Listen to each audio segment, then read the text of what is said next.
press the bell icon on the YouTube app and never miss another update.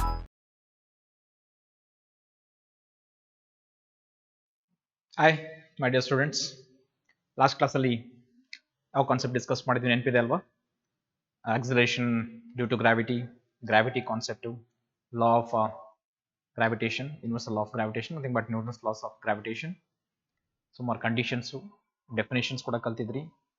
ಆಮೇಲೆ mass density of earth with respect to acceleration due to gravity g, that is nothing but mean density ಅಂತ ಕೂಡ ಕರಿತೀವಿ ಅದನ್ನು. So ಇಷ್ಟು ಕಂಡೀಷನ್ಸ್ನ last ಕ್ಲಾಸಲ್ಲಿ discussion ಮಾಡಿದ್ವಿ. ಆಮೇಲೆ acceleration due to gravity g value how it varies ಅದು ಕೂಡ ಡಿಸ್ಕಸ್ ಮಾಡಿದ್ವಿ. ನಾನು ಇವತ್ತಿನ ಕ್ಲಾಸಲ್ಲಿ ಏನು ಸ್ಟಾರ್ಟ್ ಮಾಡ್ತೀನಿ ಅಂದರೆ ಕೂಡ ಲಾಸ್ಟ್ ಕ್ಲಾಸಲ್ಲಿ ಹಿಂಟ್ ಕೊಟ್ಟೋಗಿದ್ದೆ. Acceleration due to gravity value varies with respect to height, ಆಲ್ಟಿಟ್ಯೂಡಲ್ಲಿ ವೇರಿಯೇಷನ್ ಆಗುತ್ತೆ ಮತ್ತು ಡೆಪ್ತಲ್ಲಿ ವೇರಿಯೇಷನ್ ಆಗುತ್ತೆ ಅಂತ ಹೇಳೋಗಿದೆ. ಸೊ ಅದನ್ನ ಇವತ್ತು ಡಿಸ್ಕಸ್ ಮಾಡಬೇಕಾಗುತ್ತೆ. ಸೊ ಎರಡು ಇಂಪಾರ್ಟೆಂಟ್ ಡೆರಿವೇಷನ್ಸ್ ಬರುತ್ತೆ 5 ಮಾರ್ಕ್ಸ್ಗೆ. ಆ ಎರಡು ಇಂಪಾರ್ಟೆಂಟ್ ಡೆರಿವೇಷನ್ಸ್ನ ಮತ್ತು ಅದರ ಕಂಡೀಷನ್ಸ್ನ ನೋಡೋಣ. ಅದಾದಮೇಲೆ ಪ್ರಾಬ್ಲಮ್ಸ್ನ ಡಿಸ್ಕಸ್ ಮಾಡೋಣ. Clear? Yes. Let's start with the variation of acceleration due to gravity with respect to altitude. Altitude is nothing but height. So very important for 5 marks. Variation of g value. G means acceleration due to gravity. Value ಎಷ್ಟು ಅಂತ ಗೊತ್ತು, 9.8 meter per second square due to height.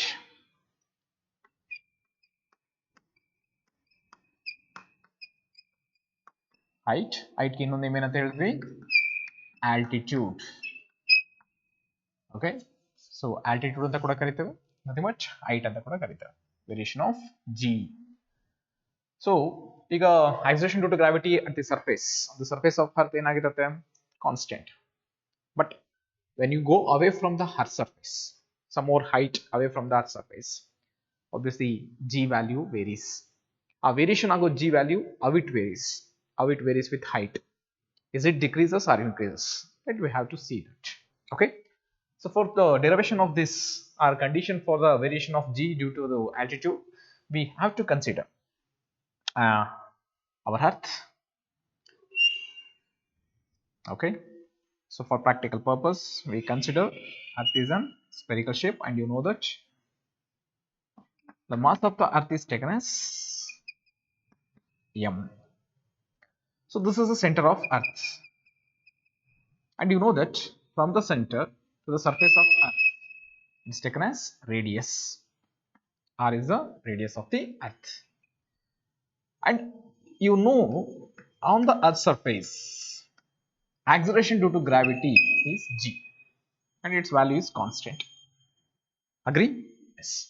So I will consider some height above the earth surface, some altitude.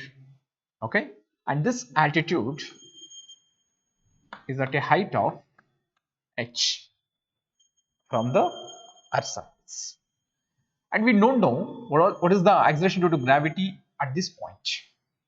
Okay, ಈ point ಅಲ್ಲಿ acceleration due to gravity ಎಷ್ಟು ಅಂತ ಗೊತ್ತಿಲ್ಲ. ಈ point ನಾನು p ಅಂತ ತಗೋತೀನಿ. ಈ ಪಾಯಿಂಟ್ ಅಲ್ಲಿ acceleration due to gravity calculate ಮಾಡಬೇಕು. ಅಲ್ಲಿರೋ acceleration due to gravity g dash ಅಂತ ತಗೋತೀನಿ. Clear? Yes. G dash is the acceleration due to gravity at the point P, which is at a height of h above the earth surface. So ಹಂಗಂದ್ಮೇಲೆ earth ನ centre ಇದೆಯಲ್ಲ, ಇದನ್ನ O ಅಂತ ತಗೋಣ. Earth ನ centre ಇಂದ ಈ point P ಗಿರೋ ಡಿಸ್ಟೆನ್ಸ್ ಎಷ್ಟಾಗುತ್ತೆ? ಸಿಂಪಲ್, ಇಲ್ಲಿಂದ ಇಲ್ಲಿರೋ distance ಎಷ್ಟಾಗುತ್ತಪ್ಪ?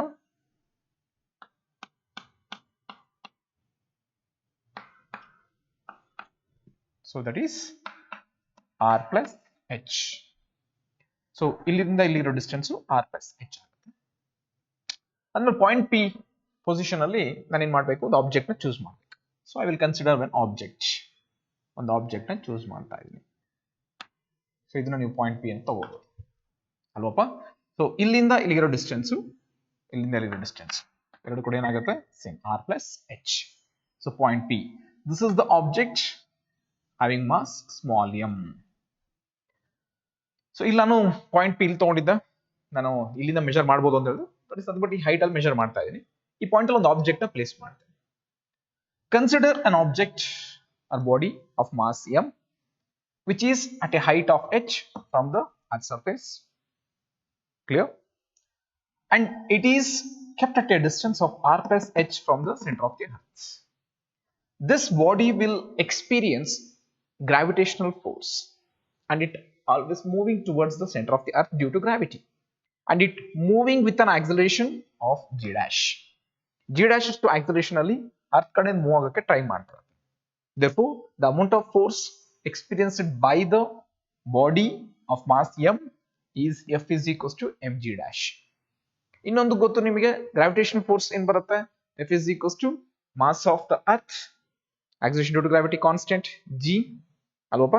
So gravitational constant capital G capital M small m ತಗೋಬೇಕು, ಡಿಸ್ಟೆನ್ಸ್ ನ ಚೂಸ್ ಮಾಡ್ತಾ ಬರ್ಬೇಕು.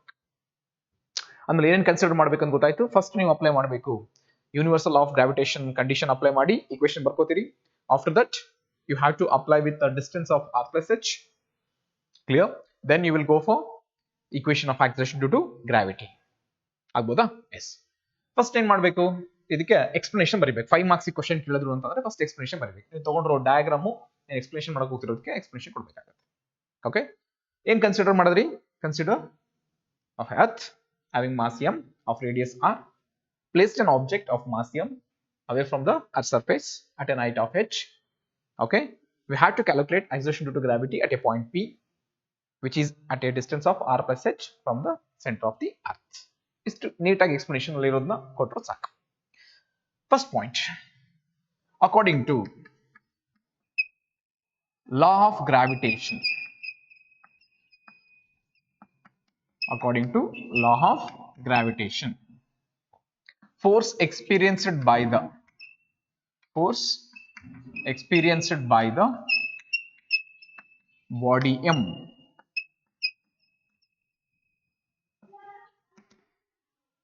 okay due to earth ಇಂದ ಏನ್ ಫೋರ್ಸ್ ಎಕ್ಸ್ಪೀರಿಯನ್ಸ್ ಆಗಿದೆ due to earth is given by, ಅದನ್ನ ಬರ್ಕೋತೀನಿ.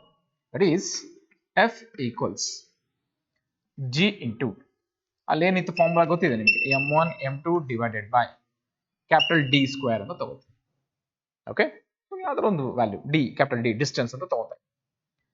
ಈ ಈಕ್ವೇಶನ್ ಅಬ್ಸರ್ವ್ ಮಾಡಿ, ಇಲ್ಲಿ ಮಾಸ್ m1 ಕ್ಯಾಪಿಟಲ್ M ಆಗುತ್ತೆ, ಮಾಸ್ m2 ಯಾವ್ದಾಗುತ್ತೆ, ಸ್ಮಾಲ್ m ಆಗುತ್ತೆ. Then m1 becomes capital M, m2 becomes small m. Then F equals distance D ಇದೆಯಲ್ಲಪ್ಪ, D ಇದೆಯಲ್ಲ, total distance r plus h. D is equals to r plus h. ಈ object ನ centre ಇಂದ centre of the earth ಇರೋ distance r plus h. Then G, capital M, small m divided by r plus h whole square. Equation number 1 ಅಂತ ತಗೋತೀವಿ. F is equals to G m m divided by r plus h whole square. Clear? Yes. Next to acceleration due to gravity at this condition. Answer simple. The force experienced by the body small m, alva, according to Newton's second law.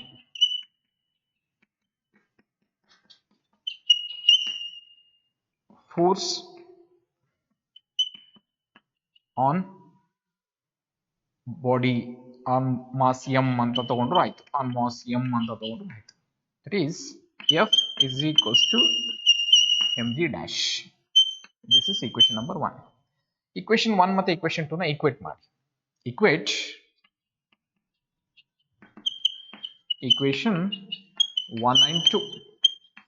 1 and 2 ನ equate ಮಾಡಿದ್ರೆ ಏನು ಬರುತ್ತೆ? So left hand side same ಇದೆ, right hand side ನ equate ಮಾಡಿ.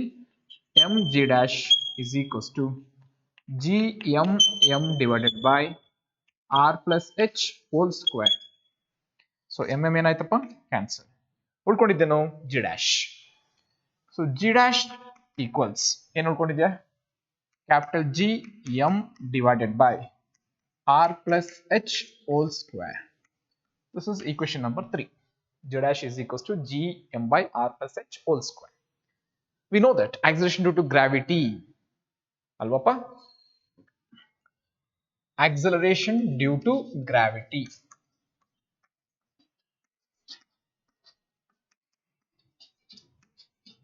G is given by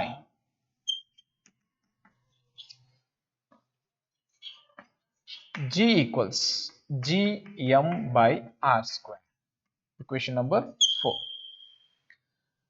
So the acceleration due to gravity means the body which is exerting an acceleration due to gravity towards the earth center on the surface of earth. Now acceleration due to gravity g is given by L on the surface of earth. On the surface of earth. Now on the surface of earth. Then divide equation 3 by 4. So equation 3 na equation 4 ಇಂದ divide ಮಾಡ್ತಾ ಬನ್ನಿ. So equation 3 ಏನಿದೆಯಪ್ಪ g dash. Equation 4 ಏನಿದೆ left hand side ಅಲ್ಲಿ g ಇದೆ that equals. Right hand side ಅಲ್ಲಿ ಏನಿದೆ gm divided by r plus h whole square. Whole divided by ಬಂದ್ರೆ whole divided ಬಂದ್ರೆ ಬರುತ್ತೆ gm ಬರುತ್ತೆ. r square ನ್ಯೂಮರೇಟರ್ ಗೆ ಹೋಗುತ್ತೆ r square. gm ಏನಾಯ್ತು cancel. ಉಳ್ಕೊಂಡಿದ್ದೇನು r square divided by r plus h whole square. So g dash equals ಈ g ನ cross multiply ಮಾಡಿ g into this r square ನ ಡಿನಾಮಿನೇಟರ್ ತಗೊಂಡ್ಬಂದ್ರೆ ಅಂದ್ರೆ ಇಲ್ಲೂ ಸ್ಕ್ವೇರ್ ಇದೆ ಇದು r square ಕೆಳಗಡೆ ಬಂದ್ರೆ ಏನಾಗುತ್ತೆ r ಆಗುತ್ತೆ. Then g ಹಾಗೆ ಇರಲಿ it becomes 1 divided by r plus h whole divided by r whole square. ಈ ಕಂಡೀಷನ್ ಗೆ ಬರುತ್ತೆ. Then you can write its equation g divided by 1 plus h by r whole square ಅಂತ ಬರೀಬಹುದು. G dash is equals to g divided by 1 plus h by r whole square. So denominator na numerator ತಗೊಂಡು ಹೋದ್ರೆ ಏನಾಗುತ್ತೆ it becomes g into 1 plus h by r whole to the power of minus 2 ಆಗುತ್ತೆ. Then g dash equals g into 1 plus h by r whole to the power of minus 2. So ನಾವು especially in bridge course classes. Bridge course class ಅಲ್ಲಿ binomial expansion ಅಂತ ಒಂದು concept ಹೇಳ್ಕೊಟ್ಟಿದ್ದಾರೆ. Binomial expansion equations. Okay? Equations expansion ಮಾಡಬೇಕಾದ್ರೆ conditions ಕೂಡ ಹೇಳ್ಕೊಟ್ಟಿದ್ದೀನಿ. ನೆನಪಿದ್ಯಾ? Yes. Here when the height is less than r. Okay? Height ಇದೆಯಲ್ಲ ನಾವು ತಗೊಂಡ್ರೆ height ಇದೆಯಲ್ಲ. If this height is less than the radius of earth. Radius of earth ಗಿಂತ height ಏನಾದರೂ ಕಡಿಮೆ ಇತ್ತು ಅಂದ್ರೆ then you can write this condition. If h is less than the radius of the earth, then ಏನ್ ಮಾಡಬಹುದು you can write 1 plus h by r whole square ನ ಏನಂತ ಬರೀಬಹುದು minus 2 ಅಲ್ವಾ ಇತಿರೋದು minus 2 1 plus h by r whole to the power of minus 2 ಅದನ್ನೇ ಬರೀಬಹುದು 1 minus 2h by r ಅಂತ ಬರೀಬಹುದು. So this is the condition. H is less than r adra you can write 1 plus h by r whole to the power of minus 2 can be written as 1 minus 2h by r. And the final equation ಏನಾಗುತ್ತೆ observe ಮಾಡಿ ಹೇಳ್ತೀರಾ ಹಾಗಾದ್ರೆ final equation becomes okay g dash equals ಏನ್ ಬರುತ್ತೆ g into 1 minus 2h by r.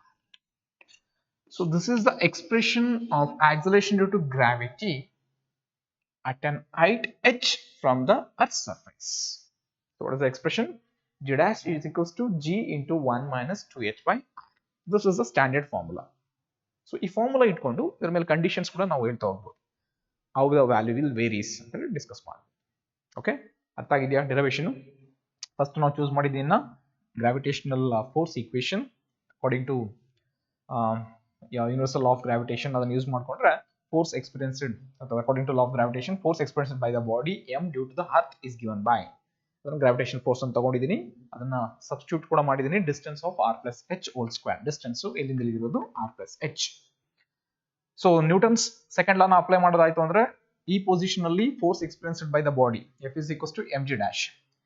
ಎರಡು equation ನ 1 ಮತ್ತೆ 2 ನ ಎರಡನ್ನೂ ಈಕ್ವೇಟ್ ಮಾಡಿದ್ರೆ you will get an equation g dash is equals to gm by r plus h whole square.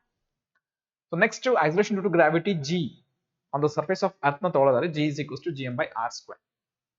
ಎರಡು equation divide ಮಾಡೋಣ. ಈಕ್ವೇಷನ್ 3 ಮತ್ತೆ ಈಕ್ವೇಷನ್ 4 ಡಿವೈಡ್ ಮಾಡಿದ್ರೆ g dash by g value here.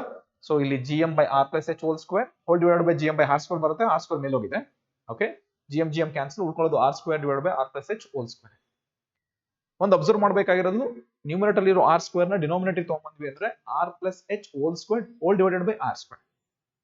ಆದ್ಮೇಲೆ ಈ ವ್ಯಾಲ್ಯೂ ಒಳಗಡೆ ತಗೋಬೇಕು ಅಂತಂದ್ರೆ that becomes r. That's why r plus h whole divided by r whole square. So ಇಲ್ಲಿ ಆರ್ ಡಿವೈಡೆಡ್ ಮಾಡ್ಕೊಂಡಿದ್ರೆ 1 ಬರುತ್ತೆ plus h by r whole square. Denominator ಇಂದ numerator ಹೋದ್ರೆ 1 plus h by r whole to the power of -2. So ಒಂದು condition ನೆನಪಿರ್ಲಿ, if it is less than radius of earth. So radius of earth ಎಷ್ಟು ಅಂತ ಗೊತ್ತು, 6400 kilometre. ಅದಕ್ಕಿಂತ ಕಡಿಮೆ ಇತ್ತು ಐಟು ಅಂತಂದ್ರೆ then you can write according to the binomial expansion 1 plus h by r whole to the power of -2 can be written as 1 minus 2h by r. The final formula. So 1 minus 2h by r na substitution ಮಾಡಿದ್ರೆ g dash value ಏನು ಬರುತ್ತೆ, g into 1 minus 2h by r. So this is the standard formula. Okay, note down. Then you can continue with this equation with different conditions. So competitive exams ಅಲ್ಲಿ theory exams ಗೆ ಬಂತು ಅಂದ್ರೆ so ಎರಡು ಫಾರ್ಮುಲಾನು use ಮಾಡಬಹುದು. ನೀವು ಯಾವ formula use ಮಾಡಬಹುದು sir? Especially g dash is equals to g into 1 minus 2h by r ಇದನ್ನು ಯೂಸ್ ಮಾಡಬಹುದು. ಇಲ್ಲ ಅಂತಂದ್ರೆ g dash is equals to g into 1 divided by r plus h by r whole square ಅದನ್ನ use ಮಾಡಬಹುದು. ಅಥವಾ g dash is equals to g into r square divided by r plus h whole square ಇದನ್ನ use ಮಾಡಬಹುದು. Okay, ಅದನ್ನ ನಾನು condition ಮತ್ತೆ ಬರ್ಕೊಡ್ತೇನೆ, ಯಾವ್ದು formulas ತುಂಬಾ ಬೇಕಾಗುತ್ತೆ, ಯೂಸ್ಫುಲ್ ಆಗುತ್ತೆ, ಇಂಪಾರ್ಟೆಂಟ್ ಇರುತ್ತೆ ಅಂತ ಹೇಳಿ. ಇದನ್ನ ನೋಟ್ ಡೌನ್ ಮಾಡ್ಕೊಳ್ಳಿ. Clear?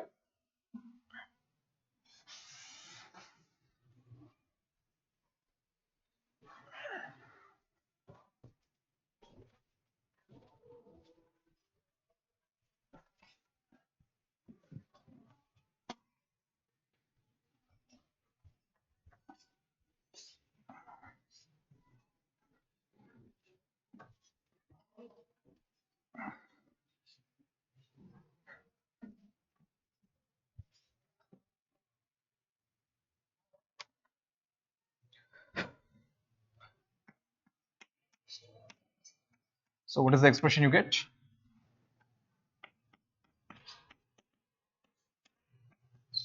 So first you must know that g dash by g is equals to r square divided by r plus h whole square, and this equation can be written as g dash is equals to g into r divided by r plus h whole square ಬರಿಬಹುದು. So ಕೆಲವು problems ಅಲ್ಲಿ solve ಮಾಡಬೇಕಾದ್ರೆ ಈ formula use ಮಾಡಬಹುದು. Second formula ಯಾವುದು? Standard formula finally ಬಂತಲ್ಲ, dash is equals to g into 1 minus 2h by r. So this is the second expression. Third expression. Insert third expression. Just observe ಮಾಡಿ. ಈ r plus h ಇದೆಯಲ್ಲ, denominator ಇರೋ r plus h whole square ಇದೆಯಲ್ಲ, r plus h ನ ನಾನು small r ಅಂತ ತಗೋತೀನಿ. So for my convenience small r ಅಂತ ತಗೊಂಡೆ ಅಂತಂದ್ರೆ you can write it as g dash is equals to g into r square divided by r square divided by r square, small r square ಅಂತ ಬರೀಬಹುದು. ಹಂಗೆ observe ಮಾಡಿದ್ರೆ g dash is inversely proportional to r square. In case ನೀವೇನಾದ್ರೂ g dash versus r ಗೆ graph ನ plot ಮಾಡಿದ್ವಿ ಅಂತ ಅನ್ಕೊ. So third point ನ explanation ಕೊಡ್ತಾ ಇದೆ. ಯಾರು ವರ್ಸಸ್ r ಗೆ ಗ್ರಾಫ್ ನ ಪ್ಲಾಟ್ ಮಾಡ್ತಾ ಇದ್ದೀರಾ? g dash versus r. R is nothing but r plus h, means it includes ಏನಪ್ಪ height, means as height increases, as height increases, denominator ಅಲ್ಲಿ h value increase ಆದ್ರೆ whole value r ಕೂಡ increase ಆಗುತ್ತೆ. r value increase ಆದ್ರೆ g dash ಏನಾಗುತ್ತೆ? decrease ಆಗುತ್ತೆ, because it is inversely proportional. And well, inversely proportional ಇರಬೇಕಾದ್ರೆ ಇಲ್ಲಿ r ಇಲ್ಲ, r square ಇದೆ. r square ಇದೆ ಅಂತಂದ್ರೆ obviously 1 by r square ಇದ್ರೆ ಏನಾಗುತ್ತೆ? It is decreases exponentially. That is nothing but it will give rectangular hyperbola. So I will draw the graph between g dash, acceleration due to gravity at a height h with respect to the distance height r plus h ಅಂತ ತಗೊಂಡೆ ಅಂತಂದ್ರೆ that graph will decreases exponentially because g dash is inversely proportional to r square. So nature of graph ನ ಕೇಳಿದ್ರೆ so ಅದನ್ನ find out ಮಾಡೋದು ಗೊತ್ತಾಯ್ತು. ಅಕಸ್ಮಾತ್ ಈ ಗ್ರಾಫ್ ನ ಕೊಟ್ಟಿದ್ರು ಅಂತಂದ್ರೆ ನೇಚರ್ ಯಾವ್ದು ಅಂತ ಗೊತ್ತಿರಬೇಕು, ಕಂಡೀಷನ್ ಗೊತ್ತಿರಬೇಕು. Inversely proportional to r square, g dash is inversely proportional to r square. This is the third point what you have to observe. So fourth point, ಅಕಸ್ಮಾತ್ acceleration due to gravity value height ಹೋಗ್ತಾ ಹೋಗ್ತಾ ಏನಾಗುತ್ತೆ decrease ಆಗುತ್ತೆ ಅಂತ confirm ಆಯ್ತು. As height increases acceleration due to gravity on a body will decreases due to the earth. ಈ point ನೆನಪಾಯ್ತು. ಆದ್ಮೇಲೆ ಫಾರ್ಮುಲಾ ಏನ್ ಹೇಳುತ್ತೆ g dash is equals to g into 1 minus 2h by r ಅಂತ formula ಇದೆ. If the height is equals to ನಾನು ಕೊಡ್ತಿರೋ height ಇದೆಯಲ್ಲ, if the height is equals to r by 2 ಅಂದ್ರೆ ಏನ್ ಸರ್ ರೇಡಿಯಸ್ ಗೊತ್ತು ನಿಮಗೆ of earth 6400 kilometre divided by 2 that is 3200 kilometre. ನಾನು ಅರ್ತ್ ಸರ್ಫೇಸ್ ಇಂದ 3200 ಕಿಲೋಮೀಟರ್ ದೂರ ಹೋಗಿದ್ದೀನಿ ಅಂತ ಅನ್ಕೋಣ. Height is becomes r by 2 ಆಫ್ ದ ರೇಡಿಯಸ್. ಸೊ ಇಲ್ಲೂ ಅಬ್ಸರ್ವ್ ಮಾಡಿ h is less than radius of earth. Then obviously ನಿಮಗೆ ಈ ಫಾರ್ಮುಲಾ ಕರೆಕ್ಟ್ ಆಗಿ ಅಪ್ಲಿಕೇಬಲ್ ಆಗುತ್ತೆ. g dash is equals to g into 1 minus 2h by r. ಆದ್ರೆ h ಜಾಗದಲ್ಲಿ r by 2 ಸಬ್ಸ್ಟಿಟ್ಯೂಷನ್ ಮಾಡಿದ್ರೆ r by 2 ಸಬ್ಸ್ಟಿಟ್ಯೂಷನ್ ಮಾಡಿದ್ರೆ this value becomes 2r divided by 2r. 2r ಏನಾಯ್ತು cancel, remains 1. 1 minus 1 ಏನಾಗುತ್ತೆ 0. g into 0 0. then acceleration due to gravity becomes 0. So ಬಹಳ simple point. at which height that acceleration due to gravity on a body becomes 0 ಅಂತ question ಕೇಳಿದ್ರೆ simple answer 3200 kilometre ಕೇಳಿದ್ರು ತಪ್ಪೇನಿಲ್ಲ, ಅಥವಾ 32 into 10 to the power of 5 metre ಅಂತ ಕೇಳಿದ್ರು ತಪ್ಪಿಲ್ಲ answer, ಅಥವಾ r by 2 of of the radius ಅಂತ ಕೇಳಿದ್ರು ತಪ್ಪಿಲ್ಲ, of of the radius of earth. So ಒಂದು ಕಂಡೀಷನ್ ನಿಮಗೆ ಸುಮಾರು ಕ್ವಶನ್ಸ್ ನ ಫ್ರೇಮ್ ಮಾಡುತ್ತೆ. So this is the important point you have to observe. So when will be the acceleration due to gravity on a body becomes 0 at an height ಅಂತ ಕೇಳಿದ್ರೆ an height is equals to half of the radius of the earth. ಈ point ಅರ್ಥ ಆಗಿದೆಯಾ? It's good. So next fifth point ಬರೋಣ. Fifth point ಏನು ಅಂತಂದ್ರೆ ನಾನು ತಗೊಂಡ್ರೆ ಈಕ್ವೇಶನ್ ಸ್ವಲ್ಪ ಮಾಡಿಫಿಕೇಶನ್ ಮಾಡ್ಕೋತೀನಿ. ಏನ್ ಮಾಡಿಫಿಕೇಶನ್ ಮಾಡ್ಕೋತೀರಾ sir? g dash by g as it is ಅಂತ ವಾಪಸ್ ತಗೊಂತೀನಿ. g dash by g is equals to 1 minus 2h by r ಇದೆ. 1 minus 2h by r ಇದೆ. ಸಾರಿ 1 minus 2h by r ಇದೆಲ್ಲ, 2h by r ನ ಈ ಕಡೆ ತಗೋತೀನಿ, g dash by g ನ ಆ ಕಡೆ ತಗೋತೀನಿ. ಆಗೇನಾಗುತ್ತೆ 2h by r equals 1 minus g dash by g. So g ನ ಕ್ರಾಸ್ ಮಲ್ಟಿಪ್ಲೈ ಮಾಡ್ಬೋದು, ಅಂದ್ರೆ g ಈ ಕಡೆ ಕ್ರಾಸ್ ಮಲ್ಟಿಪ್ಲೈ ಮಾಡಿದ್ರೆ g minus g dash divided by g that becomes 2h by r. ಹೇಗೇನು ಗೊತ್ತಾಯ್ತಾ ಈ point? g dash by g ನ ರೈಟ್ ಸೈಡ್ ತಗೊಂಡೋದ್ರೆ 1 minus g dash by g ಆಗುತ್ತೆ. ಸೊ ಎಲ್ಸಿಎಂ ನ ಅಪ್ಲೈ ಮಾಡಿದ್ರೆ g minus g dash divided by g that is equals to 2h by r. So ಇಲ್ಲಿ observe ಮಾಡ್ಬೇಕಾದ್ರೆ ಏನಂದ್ರೆ g minus g dash by g ಇದೆಯಲ್ಲ, ಇದನ್ನ ಬೇಕಾದ್ರೆ ನೀವು ಕಡೆ ಮಲ್ಟಿಪ್ಲೈ ಮಾಡಿದ್ರೆ ಏನು ಉಳ್ಕೊಳ್ಳುತ್ತೆ g minus g dash is equals to 2gh by r. ಬರ್ಕೋಬಹುದು. This will gives a small decrease in height or small decrease in acceleration due to gravity. Small decrease in height or small increase in height. Decrease in height ಆಗಿರ್ಬೋದು ಮತ್ತೆ increase in height ಆಗಿರ್ಬೋದು. ಯಾಕೆ sir ಅಂತ question ಕೇಳಿದ್ರೆ g is the acceleration due to gravity on the surface of earth. g dash is some height. ಅದ್ರ ಇದರಿಂದ subtract ಮಾಡ್ತಾ ಇದೆಯಾ ಅಂತಂದ್ರೆ that value is decreases. Value decrease ಆಗ್ತಾ ಇದೆ. height is decreases, obviously g minus g dash ನೀವು choose ಮಾಡ್ಕೊಂತ ಬರ್ಬೋದು. ಆಗ್ಬೋದಾ? For small change in height you have to calculate the small change in acceleration due to gravity. ಈ equation use ಮಾಡಬೇಕು. g minus g dash divided by g ಅಂತ ತಗೋಬಹುದು, ಅಥವಾ g minus g dash is equals to 2gh divided by r. ಅಕಸ್ಮಾತ್ percentage ಕೇಳಿದ್ರೆ ಇದೇ equation ನ percentage ಕೇಳಿದ್ರೆ percentage decrease in acceleration due to gravity, small percentage decrease in acceleration due to gravity, percentage decrease in acceleration due to gravity. ಅಕಸ್ಮಾತ್ ಕೇಳಿದ್ರೆ ಏನ್ ಮಾಡ್ತಾರೆ percentage g minus g dash. g ನ ಬೇಕಾದ್ರೆ ತಗೊಳ್ಳಿ ಈ ಸೈಡ್ ತಪ್ಪೇನಿಲ್ಲ, into 100 percentage is equals to 2h by r into 100 percentage. So ಇದು ಪರ್ಸೆಂಟೇಜ್ ವ್ಯಾಲ್ಯೂ ಬೇಕು ಅಂದ್ರೆ ಈ ಫಾರ್ಮುಲಾನ ಚೂಸ್ ಮಾಡ್ತಾ ಬರಬೇಕು. ಸೊ ಬರೀ ಡಿರೈವೇಷನ್ಸ್ ಕಲ್ತ್ಕೊಂಡ್ರೆ ಆಗೋದಿಲ್ಲ, ಆ ಡಿರೈವೇಷನ್ಸ್ ಇಂದ ಬೇಕಾದ್ರೆ ಕಂಡೀಷನ್ಸ್ ನ ಅಪ್ಲೈ ಮಾಡ್ತಾ ಬರಬೇಕು. So when you apply with different conditions, much more problems you can easily solve. Maximum problems you can easily solve. So by using only the special conditions, ಈ special conditions ನ practice ಮಾಡ್ಕೋಬೇಕು ನೀವು. So practice ಯಾವಾಗ ಬರುತ್ತೆ, problem ನ ನೀವು solve ಮಾಡ್ಕೊತ ಹೋಗ್ತಾ ಇರಬೇಕಾದ್ರೆ ಫಾರ್ಮುಲಾಸ್ ನಾವು ಏನೇನು ಕಲ್ತಿದ್ವಿ ಅದನ್ನ ಮೆಮೊರೈಸ್ ಮಾಡ್ಕೋತೀರಾ, ಅದನ್ನ ಈ ಒಂದು ಅಪ್ಲೈ ಮಾಡ್ತಾ ಬರ್ತೀರಿ. ನೀವು ಅದು ಬರೀ ಡೆರಿವೇಶನ್ ಫಾರ್ಮುಲಾ ಒಂದೇ ಇಟ್ಕೊಂಡ್ರೆ ಸಾಕಾಗೋದಿಲ್ಲ. You have to apply with different conditions. So ಇಲ್ಲಿ ಪ್ರಾಕ್ಟೀಸ್ ಮಾಡ್ಬೇಕಾದ್ರೆ ಡಿಫ್ರೆಂಟ್ ಕಂಡೀಷನ್ಸ್ ಗೊತ್ತಿತ್ತು ಅಂತಂದ್ರೆ ಎಕ್ಸಾಮಲ್ಲಿ ಈಸಿಯಾಗಿ ಬೇಗ ಸಾಲ್ವ್ ಮಾಡ್ಬೋದು. ಎಕ್ಸಾಮಿಗೆ ಹೋಗ್ಬಿಟ್ಟು ನಾನು ಫಾರ್ಮುಲಾನ ಮಾಡಿಫಿಕೇಶನ್ ಮಾಡ್ಬೋದು ಅಂತೀನಿ ಅಂತಂದ್ರೆ it's take much more time. So ಇಲ್ಲಿ ಟೈಮ್ ಕನ್ಸ್ಯೂಮ್ ಮಾಡೋಣ, ಅಲ್ಲಿ ಟೈಮ್ನ ಮಿನಿಮೈಸ್ ಮಾಡ್ಕೊಳ್ಳೋಣ. ಸೊ ಕ್ವಿಕ್ ಆಗಿ ಪ್ರಾಬ್ಲಮ್ನ ಸಾಲ್ವ್ ಮಾಡ್ತಾ ಹೋಗೋಣ.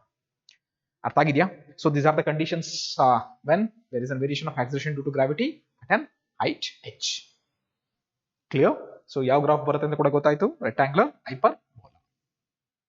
Clear? Okay, next we can switch on for next derivation, that is variation of acceleration due to gravity with depth.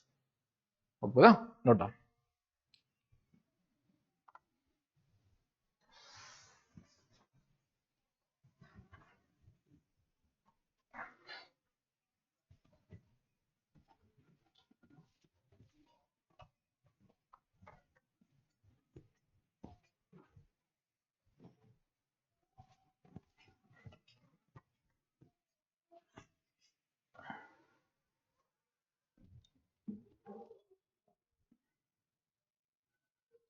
Variation of acceleration due to gravity with depth.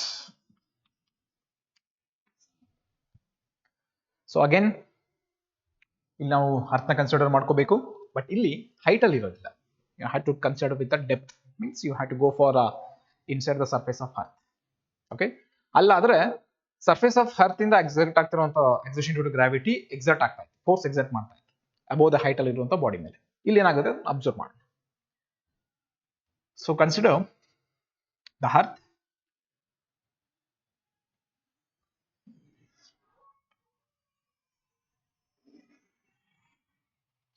okay, this is the center of earth and you know that capital M is the mass of the earth. Clear? So I will consider another portion inside the earth. So earth na inside ಒಳಗಡೆ ಒಂದು portion choose ಮಾಡ್ತಾರೆ. This is a part of earth. ಅದು inside ಇದೆ. So this is the surface of earth. ಅದು ನಿಮಗೆ ಗೊತ್ತಿದೆ. Surface of earth ಇದೆಯಲ್ಲ ಇಲ್ಲಿ acceleration due to gravity ಎಷ್ಟಿದೆ ಅಂತ ಕೂಡ ಗೊತ್ತು ನಿಮಗೆ. G is the acceleration due to gravity on the surface of earth. ಹೌದೇನ್ರಿ? ಎಸ್. ಈಗ ನಾನು ಮೆಷರ್ ಮಾಡಕ್ ಹೋಗ್ತಾ ಇರೋದು ಅಥವಾ ಫೈಂಡ್ ಔಟ್ ಮಾಡಕ್ ಹೋಗ್ತಿರೋದು acceleration due to gravity at a depth downward. Downward ಅಲ್ಲಿ ಮೆಷರ್ ಮಾಡಬೇಕು ಅಂತಂದ್ರೆ it is at A depth of, ಇಲ್ಲಿಂದ ಇಲ್ಲಿಗೆ ಡೆಪ್ತ್ ಎಷ್ಟೋ ಇದೆ, ಸರ್ಫೇಸ್ ಇಂದ ಇಲ್ಲಿಗಿರೋ ಡೆಪ್ತ್. ಅದು ನಾನು ಚೂಸ್ ಮಾಡಬೇಕಾದ್ರೆ ಸ್ಮಾಲ್ ಡಿ ಅಷ್ಟು ಡೆಪ್ತ್ ಕೊಡ್ತಾರೆ. Then I will consider an object, ಒಂದು ಆಬ್ಜೆಕ್ಟ್ ಅಥವಾ ಒಂದು ಬಾಡಿನ ಕನ್ಸಿಡರ್ ಮಾಡ್ತಾ ಇದ್ದೀನಿ. That body is placed on the surface of earth. Sorry, on the surface of earth ಅಲ್ಲ, inside the surface of core. ಒಂದು ಕೋರ್ ಏನ್ ಕನ್ಸಿಡರ್ ಮಾಡ್ಕೊಂಡಿದ್ರು ಅಲ್ಲಿ ಹಿಂದ್ಗಡೆ ಸರ್ಫೇಸ್ ಮೇಲೆ ಪ್ಲೇಸ್ ಮಾಡಿದ್ರು. This object having mass small m. ಅಂದ್ಮೇಲೆ ಟೋಟಲ್ ಮಾಸ್ ನಾನು ತಗೊಂಡಿರೋ ಅರ್ಥ್ಗೆ ಕ್ಯಾಪಿಟಲ್ ಎಮ್ ಇದೆ ಅಂದ್ರೆ inside the portion capital M ಇರುತ್ತಾ? No, it is a small portion and this portion having mass m dash. ಆಮೇಲೆ density of the earth rho ಇತ್ತು ಅಂತಂದ್ರೆ ಇನ್ಸೈಡ್ ದ ಆಬ್ಜೆಕ್ಟ್ ಇದೆಯಲ್ಲ ಅದಕ್ಕೂ ಡೆನ್ಸಿಟಿ ಎಷ್ಟಿರುತ್ತೆ? ರೋ ಇರುತ್ತೆ. Okay, so mass density variation. So ಇಲ್ಲಿ density ರೋನ ಚೂಸ್ ಮಾಡ್ತಾ ಇದ್ದೀನಿ. ಅರ್ಥ ಆಯ್ತಾ? ಎಸ್. ಹಾಗಿದ್ರೆ ನಾನು ತಗೊಂಡಿರೋ ಆಬ್ಜೆಕ್ಟ್ ಇದೆಯಲ್ಲ ಎಲ್ಲಿ ಪ್ಲೇಸ್ ಮಾಡಿದ್ದೀನಿ? That object is placed on the inside core. ಇಲ್ಲಿ ಅಬ್ಸರ್ವ್ ಮಾಡಬೇಕು, this is the radius of earth. ಅಂದ್ರೆ ಈ ಸೆಂಟರ್ ಪೋರ್ಷನ್ ಇದೆಯಲ್ಲ, middle portion of the earth, centre of the earth ಇದೆಯಲ್ಲ, ಅಲ್ಲಿಂದ ಇಲ್ಲಿಗಿರೋ ಡಿಸ್ಟೆನ್ಸ್ ಆರ್ ಅಂತ ಗೊತ್ತು ನಿಮಗೆ ಅಲ್ವೇನ್ರಿ? This is the distance of r. Actually ನಾನು ಇಲ್ಲಿ ಮೆಷರ್ ಮಾಡ್ಬೇಕೀಗ, ಇಲ್ಲಿ ಆಕ್ಸಲರೇಷನ್ ಡ್ಯೂ ಟು ಗ್ರಾವಿಟಿ ಎಷ್ಟಿದೆ ಅಂತ ಮೆಷರ್ ಮಾಡಬೇಕು. That is taken us G dash. So ಈ ಡೆಪ್ತ್ ಇದೆಯಲ್ಲ, ಟೋಟಲ್ ಡೆಪ್ತ್ ಕೆಳಗಡೆ ಒಂದು ಸರ್ಫೇಸ್ ಆಫ್ ಅರ್ತ್ ನ ಕೆಳಗಡೆ ಡಿ ಇದೆ. ಟೋಟಲ್ ಹೈಟ್ ಎಷ್ಟಾಗುತ್ತೆ ಹಾಗಾದ್ರೆ? ಸರ್ಫೇಸ್ ಇಂದ ಇನ್ಸೈಡ್ ದ ಸರ್ಫೇಸ್ ಆರ್ ಅಂತ ಇದೆ. ಅಂದ್ರೆ ರಿಮೈನಿಂಗ್ ಪೋರ್ಷನ್ ಇದೆಯಲ್ಲ, ದಿಸ್ ಪೋರ್ಷನ್, ಈ ಪೋರ್ಷನ್ ಅಂತ ತಗೋಬೇಕು. ಅಂಡ್ ದಿಸ್ ರಿಮೈನಿಂಗ್ ಪೋರ್ಷನ್ ಏನಾಗುತ್ತೆ? R minus d will gives remaining portion. Then this value is r minus d. ಈ ವ್ಯಾಲ್ಯೂ ಏನಾಗುತ್ತೆ? r minus d ಆಗುತ್ತೆ. r minus d. So r minus d ನ ನೀವು ಬೇಕಾದ್ರೆ ಕ್ಯಾಪಿಟಲ್ ಡಿ ಅಂತ ಕೂಡ ಬರ್ಕೋಬಹುದು, no issue. R minus d can be written as capital D. ಅರ್ಥ ಆಗಿದೆಯಾ?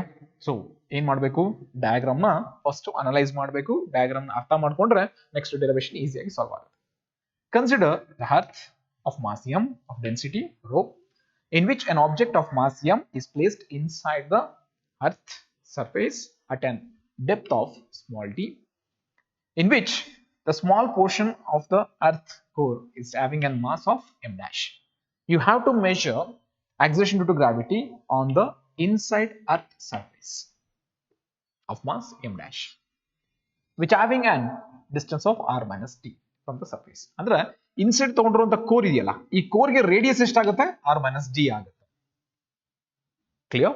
ಎಸ್. ದೆನ್ ಹಿಂದೆ ನಾವು ತಗೊಂಡಿರುವಂತ ಡೆರಿವೇಶನ್ ಸ್ಟೆಪ್ಸ್ ನ ಚೂಸ್ ಮಾಡಬಹುದು. ಅದು ಒಂದು ಕಾಮನ್ ಆಗಿರುವಂತಹ ಸ್ಟೆಪ್ಸ್ ಇರುತ್ತೆ. ಅದಾದ್ಮೇಲೆ ಎಕ್ಸ್ಟ್ರಾ ಸ್ಟೆಪ್ಸ್ ಬರುತ್ತೆ, ಬಿಕಾಸ್ ಇಲ್ಲಿ ನಾವು ಡೆನ್ಸಿಟಿ ಕಂಡೀಷನ್ ಅಪ್ಲೈ ಮಾಡಬೇಕು.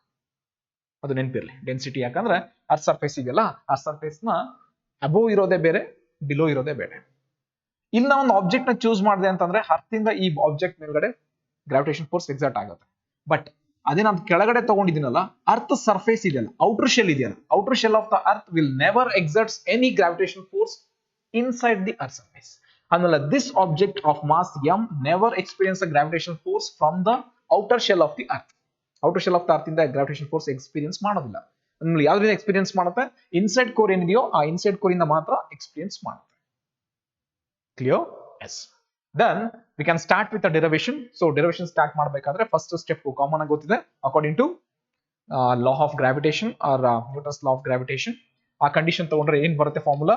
F equals g into m1 m2 divided by d square. And you know that d is nothing but r minus d. Then F equals g m1 m2 divided by r minus d whole square, small d. Okay, small d. This is equation number 1. And also you know that there is exertion of a force due to this inside. So ಇಲ್ಲಿ observe ಮಾಡಬೇಕಾದ್ರೆ ಏನು, m1 m2 ಅಂತ ತಗೊಂಡಿದೀವಿ. ಅಂದ್ರೆ m1 m2 ತಗೋಬೇಕಾದ್ರೆ ಒಂದು point ನ observation ಇರಬೇಕು, that's masses ನ ಯಾವ್ದಾದ್ನ ಚೂಸ್ ಮಾಡಬೇಕು ಅಲ್ವಾ. ಆ ಪಾಯಿಂಟ್ ನಾವು ಮರ್ತೆ ಬಿಟ್ವಿ, ಸುಮ್ಮನೆ ಡೈರೆಕ್ಟ್ ಆಗಲ್ಲ m1 m2 ಅಂತ ಇತ್ತು ಅದನ್ನ ಬರ್ಕೊಂಡ್ಬಿಟ್ವಿ, ತಪ್ಪಲ್ವಾ ಅದು. ಸೊ ಏನ್ ಬರಿಬೇಕಾದ್ರೆ F equals g into ಇಲ್ಲಿರೋ ಮಾಸ್ ಯಾವುದು, m dash, ಇನ್ನೊಂದು ಮಾಸ್ ಯಾವುದು, small m. Then you can write m dash small m divided by r minus d whole square, equation number 1. According to Newton's second law, force exerting on the object of mass m on the inside core, ಅದರಿಂದ exact ಆಗೋ force equation ಏನ್ ಬರುತ್ತೆ, F is equals to mg dash. Equation number 2. Compare equation 1 and 2. Compare equation 1 and 2. Equation 1 and 2 ನ compare ಮಾಡಿದ್ರೆ ಏನ್ ಬರುತ್ತೆ, mg dash equals g capital M dash small m divided by r minus d whole square. Small m ಏನಾಯ್ತು, cancel. Then this equation becomes ಏನಾಗುತ್ತೆ, g dash equals g m dash divided by r minus d whole square. This is equation number 3. So g dash ಉಳ್ಕೊಂತು, g dash is equals to g m dash divided by r minus d whole square. ಇಲ್ಲಿ observe ಮಾಡಬೇಕಾಗಿರೋದು, ನೀವು inside core ತಗೊಂಡಿದ್ರಲ್ಲ, ಅರ್ತ್ನ surface ನ inside ಎಲ್ಲ core ತಗೊಂಡಿದ್ರಲ್ಲ, this core having and density. So ನಾವೀಗ ಅದನ್ನ ಕಂಡೀಷನ್ ಅಪ್ಲೈ ಮಾಡಬೇಕು. ಏನು, mass density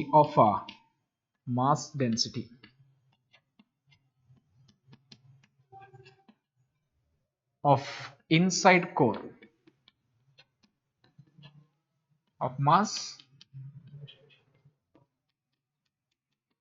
m dash is given by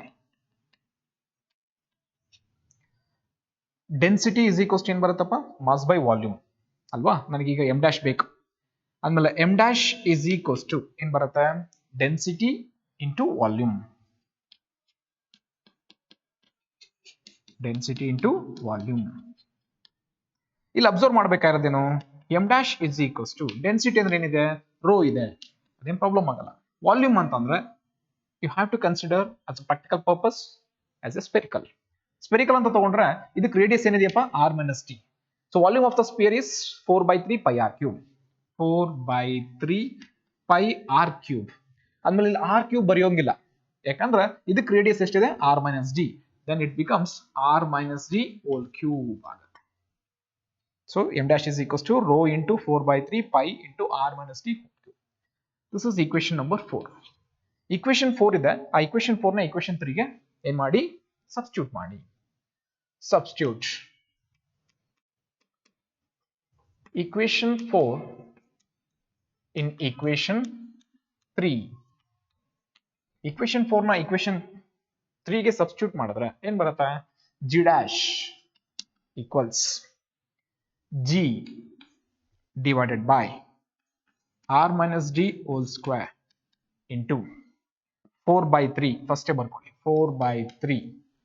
okay, so g ಅಲ್ಲೇ ಇದೆ 4/3. ರೋ ಈ ಕಡೆನೆ ಬರ್ಕೊಳ್ಳಿ, ತೊಂದರೆ ಇಲ್ಲ. pi r minus d whole cube into rho. r minus d square cancel ಆಯ್ತು, ಇಲ್ಲಿ r minus d ಮಾತ್ರ ಉಳ್ಕೊಂತ. Then g dash equals 4/3 g pi r minus d into rho. So this is the equation of acceleration due to gravity, that is a change in acceleration due to gravity on the surface of inside core, okay, with respect to density.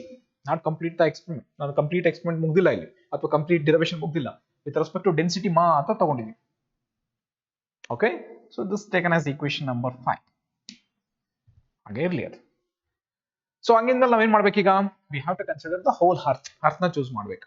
And you know that acceleration due to gravity on the surface of earth is given by, ಅಲ್ವಪ್ಪ, acceleration due to gravity of the earth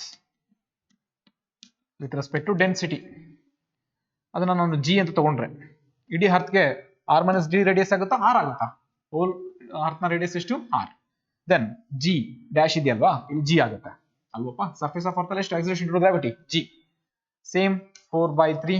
okay, g common, pi common, r minus d ಬದಲು ಏನ್ ಬರ್ಕೊಂತೀಯ, r into rho. So this is equation 6. ನಿಮಗೆ ಬೇಕಾಗಿರೋದು comparison, acceleration due to gravity variation with respect to standard value. So equation 5 ನ divide ಮಾಡಿ equation 6 ಇಂದ, ಅಲ್ವಾ. Divide equation 5 by equation 6.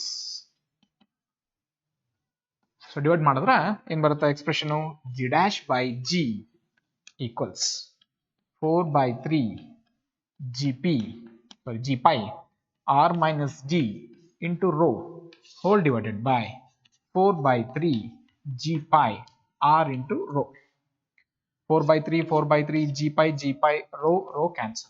ಏನ್ ಮಾತ್ರ ಉಳ್ಕೊಂಡಿದೆ, that is r minus d divided by r ಮಾತ್ರ ಉಳ್ಕೊಂಡಿದೆ. So ಅದನ್ನ ನೀವು ಸಬ್ಸ್ಟಿಟ್ಯೂಟ್ ಮಾಡಿದ್ರೆ r ಡಿವೈಡ್ ಮಾಡಿದ್ರೆ ಏನ್ ಬರುತ್ತೆ, ಸೊ r ಕ್ಯಾನ್ಸಲ್ ಆಗುತ್ತೆ, 1 minus d by r ಬರುತ್ತೆ ಅಲ್ವೇನ್ರಿ. So then you can write it as g dash equals ಬರಿಬಹುದು. ಸೊ ಇದನ್ನ ಇಲ್ಲಿ ಕೆಳಗೆ ಬರೀತಾನೆ, ಕ್ರಾಸ್ ಮಲ್ಟಿಪ್ಲೈ ಮಾಡಿದ್ರೆ g dash is equals to g into r minus d divided by r. ಇದು ಒಂದು ಫಾರ್ಮುಲಾ ಆಗುತ್ತೆ, g dash is equals to g into r minus d by r ಅಲ್ವಪ್ಪ. ಇದನ್ನ ಯಾವ ರೀತಿ ಬರಿಬಹುದು ಅಂತ ಹೇಳ್ಕೊಟ್ಟೆ, that is g dash is equals to g into 1 minus d by r. So this is the standard formula. So that's the standard formula of variation of acceleration due to gravity at the depth of a distance d with respect to acceleration due to gravity on the surface of earth. G dash is equals to g into 1 minus d by r. ಅರ್ಥ ಆಗಿದೆಯಾ? So ಇದು equations. ಇಲ್ಲಿ derivation ಮಾಡಬೇಕಾದ್ರೆ ಏನೇನು choose ಮಾಡಿದ್ವಿ ಅಂತ ಗೊತ್ತಿರ್ಬೇಕು ನಿಮಗೆ. ಫಸ್ಟ್ ಕನ್ಸಿಡರ್ ಮಾಡಿದ್ದು ಅರ್ಥನ ಕನ್ಸಿಡರ್ ಮಾಡಿದ್ಮೇಲೆ then you will consider an inside core of mass m dash. Total mass of the earth capital M ಇದೆ ಅಂಡ್ ಡೆನ್ಸಿಟಿ ಎಷ್ಟಿದೆ, ರೋ ಇದೆ. ಸರ್ಫೇಸ್ ಆಫ್ ಅರ್ತ್ ಮೇಲೆ acceleration due to gravity g ಇದೆ and inside core ಅಲ್ಲಿ surface ಅಲ್ಲಿ calculate ಮಾಡಬೇಕಾದ್ರೆ acceleration due to gravity g dash. Inside depth ಎಷ್ಟಿದೆ, small d. ಅಲ್ವಪ್ಪ. So radius of the inside core ಎಷ್ಟಿದೆ, ಆರ್ ಮೈನಸ್ ಡಿ ಇದೆ. So ನಾನು ಸಮ್ ಪರ್ಪಸ್ಗೆ ಆರ್ ಮೈನಸ್ ಡಿ ನ ಕ್ಯಾಪಿಟಲ್ ಡಿ ಅನ್ನು ತಗೊಂಡಿದ್ದೀನಿ ಅಂತಂದ್ರೆ d square can be written as r minus d whole square. F is equals to m g dash ಯಾವ್ದೊಂದು ಗೊತ್ತು, ನ್ಯೂಟನ್ ಸೆಕೆಂಡ್ ಅನ್ನು ಅಪ್ಲೈ ಮಾಡಿದ್ರಿ, ಎರಡು ಇಕ್ವೇಷನ್ ಕಂಪ್ಯಾರಿಸನ್ ಮಾಡಿದ್ರಿ, then you will get an expression of g dash, that is g dash is equals to g m dash divided by r minus d whole square. But mass density ಅಥವಾ mean density concept apply ಮಾಡಿದ್ರಿ ಅಂತಂದ್ರೆ density is equals to mass by volume, mass is equals to density into volume. So inside core spherical ಇದೆ, then obviously sphere ಗೆ volume ಏನ್ ಬರುತ್ತೆ 4/3 pi r cube. But ಇಲ್ಲಿ radius of the inside core ಏನಿದೆ r minus d ಇದೆ, substitute ಮಾಡಿದ್ರೆ m dash is equals to rho into 4/3 pi r minus d cube. So substitute equation 4 in equation 3, substitute ಮಾಡಿದೆ, then you will get the equation of g dash is equals to 4/3 g pi r minus d into rho. Acceleration due to gravity of earth. Okay, ಅದಕ್ಕೆ ನೀವು density concept ಅಲ್ಲಿ apply ಮಾಡಿದ್ರೆ g is equals to 4/3 g pi s. Rho ಇಲ್ಲಿ r minus d ಇದೆ, ಇಲ್ಲಿ r ಇದೆ, because ಇಡೀ earth ನ ರೇಡಿಯಸ್ ಏನ್ ಬರುತ್ತೆ, r ಬರುತ್ತೆ. So divide equation 5 by equation 6. So process ಮಾಡಿದ್ರೆ g dash is equals to g into 1 minus d by r. You will get the expression. ಈ ತರ ಕೂಡ ಎಕ್ಸ್ಪ್ರೆಷನ್ ತಗೋತೀವಿ ಸಮ್ ಪ್ರಾಬ್ಲಮ್ಸ್ ನ ಸಾಲ್ವ್ ಮಾಡಬೇಕಾದ್ರೆ. ಈ ಇಕ್ವೇಷನ್ ಫೈನಲ್ ಆಗಿರುತ್ತೆ, g dash is equals to g into 1 minus d by r. ಅರ್ಥ ಆಗಿದೆಯಾ? Yes, note down. So again ನಾವು ಹೇಗೆ ಫಸ್ಟ್ ಡೆರಿವೇಷನ್ ಮಾಡಿದ್ವಲ್ಲ, ಅಲ್ಲಿ ಏನ್ ಕಂಡೀಷನ್ಸ್ ನ ತಗೊಂಡಿದ್ವಲ್ಲ ಆ ತರ ಡಿಫ್ರೆಂಟ್ ಕಂಡೀಷನ್ಸ್ ಅಬ್ಸರ್ವ್ ಮಾಡೋಣ, ಆಗ್ಬೋದಾ? Yes, note down.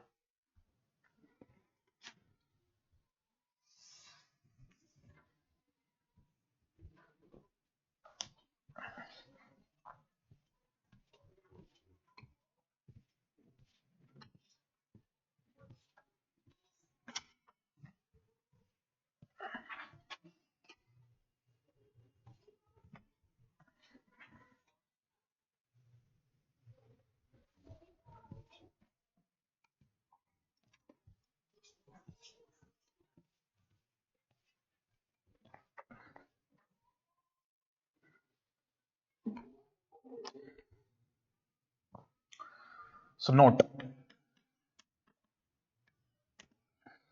So first note ಇಲ್ಲಿ ಏನು ಡಿಫರೆನ್ಸ್ ಇರೋದಿಲ್ಲ, ಆಸ್ ಇಟ್ ಇಸ್ ನಮ್ಮ ಈಕ್ವೇಷನ್ ಏನಿದೆ ಅದನ್ನ ಬರ್ಕೊಂಡ್ರೆ ಆಯ್ತು. g dash is equals to g into r minus d divided by r. So ಇಲ್ಲಿ r minus d ನ ಸ್ಮಾಲ್ r ಅಂತ ತಗೋತೀನಿ, ದೆನ್ ಈಕ್ವೇಷನ್ ಏನಾಗುತ್ತೆ, g dash is equals to g into small r by capital R. ಸೊ ಒಂದು confirmation ಆಯ್ತು, g dash is directly proportional to r. ಅಂದ್ರೆ directly proportional to r ಅಂತಂದ್ರೆ if you draw the graph ನ plot ಮಾಡಿದ್ರಿ ಅಂತಂದ್ರೆ this is g dash, this is r. ಯಾವ proportional? Directly proportional, ಹೌದಲ್ವಾ? ಡೈರೆಕ್ಟ್ಲಿ ಪ್ರಪೋರ್ಷನಲ್ ಅದು ನೆನಪಿರ್ಲಿ. ಬಟ್ ಡೆಪ್ತಿಗೆ ಹೋಗ್ತಾ ಇದೀವಿ ಅಂತ ಅಂದ್ರೆ d value varies with r, ಇದು ಮರಿಬಾರ್ದು. So radius value whole in the surface of earth ಇಂದ ಎಕ್ಸರ್ಟ್ ಆಗೋದಿಲ್ಲ, ಗ್ರಾವಿಟೇಷನಲ್ ಫೋರ್ಸ್ ಎಕ್ಸರ್ಟ್ ಆಗೋದಿಲ್ಲ, ಇನ್ಸೈಡ್ ಮಾತ್ರ ಎಕ್ಸರ್ಟ್ ಆಗೋದ್ರಿಂದ ದಟ್ ಆರ್ ವ್ಯಾಲ್ಯೂ ಇನ್ಕ್ರೀಸ್ ಆದಂಗೆ, ಅಂದ್ರೆ ಡಿ ವ್ಯಾಲ್ಯೂ ಇನ್ಕ್ರೀಸ್ ಆಗಿ ಡಿ ವ್ಯಾಲ್ಯೂ ಇನ್ಕ್ರೀಸ್ ಆಗ್ತಾ ಹೋದಂಗೆ ಆರ್ ಮೈನಸ್ ಡಿ ವ್ಯಾಲ್ಯೂ ಏನಾಗ್ತಾ ಬರುತ್ತೆ, ಡಿಕ್ರೀಸ್ ಬರುತ್ತೆ, ದಟ್ ಇಸ್ ನೆಗೆಟಿವ್ ಬರುತ್ತೆ. ಹೌದೇನ್ರಿ? ಇಫ್ ಡಿ ಇನ್ಕ್ರೀಸಸ್, ಆರ್ ಗಿಂತ ಡಿ ವ್ಯಾಲ್ಯೂ ಜಾಸ್ತಿ ಆಗ್ತಾ ಹೋಯ್ತು ಅಂತಂದ್ರೆ ಆಕ್ಸಿಸ್ ಟು ಗ್ರಾವಿಟಿ ಏನಾಗುತ್ತೆ, ಡಿಕ್ರೀಸ್ ಆಗ್ತಾ ಬರುತ್ತೆ. That's why you will get an straight line. ಏನ್ ಬರುತ್ತೆ? Straight line. ಅಂದ್ಮೇಲೆ ಈ ಪಾಯಿಂಟ್ ಅಲ್ಲಿ 0 ಬರುತ್ತೆ ಅಂತಂದ್ರೆ this is r is equals to capital R. R is equals to capital R ಆಯ್ತು ಅಂದ್ರೆ ಅಲ್ವೇನಪ್ಪ, r is equals to capital R ಆಯ್ತು ಅಂದ್ರೆ ಆರ್ ಆರ್ ಏನಾಗುತ್ತೆ, ಕ್ಯಾನ್ಸಲ್. ಸೊ ಇಲ್ಲಿ small d is equals to r ಅಲ್ಲ, r minus d is equals to r, ನೆನಪಿರ್ಲಿ. ಅಂದ್ಮೇಲೆ small r is equals to d ಆಯ್ತು ಅಂತಂದ್ರೆ, okay. So small r is equals to r ಆಯ್ತು ಅಂತಂದ್ರೆ ಇಲ್ಲಿ ಕಂಡೀಷನ್ಸ್ ಅಲ್ಲಿ at it becomes at the centre of the earth. So centre of the earth ಬಂತು ಅಂದ್ರೆ g dash is equals to 0. Acceleration due to gravity becomes 0. Clear? Yes. So ಇಲ್ಲಿ D value ಒಂದು observe ಮಾಡಿದ್ರಿ. So ಅಲ್ಲಿ ನೀವು variation of acceleration due to gravity when comes at the depth it becomes decreases. As depth increases, acceleration due to gravity decreases. ಯಾವ line ಬರುತ್ತೆ? Straight line ಬರುತ್ತೆ. Second note. So as it is ನಾನು equation ನ modification ಮಾಡ್ಕೊಂಡ್ರೆ g dash by g is equals to r cancel ಆಗುತ್ತೆ, that becomes 1 minus g by r. ಈ step ಗೊತ್ತಿದೆ ನಿಮಗೆ. ಸೊ d by r ನ ಈ ಕಡೆ ತಗೊಂಡ್ರೆ ಏನ್ ಬರುತ್ತೆ, g minus g dash by g is equals to d by r. ಇದು ಕಾಮನ್ ಅಲ್ವೇನಪ್ಪ? ಸೊ ಇದನ್ನ ಕ್ರಾಸ್ ಮಲ್ಟಿಪ್ಲೈ ಮಾಡಿದ್ರೆ g minus g dash is equals to d into g divided by r. So ಇಲ್ಲೂ ಅಬ್ಸರ್ವ್ ಮಾಡಿ g minus g dash is directly proportional to small t. Small decrease in value is directly proportional to small t. Clear? So as d value increases, the whole acceleration due to gravity will decreases.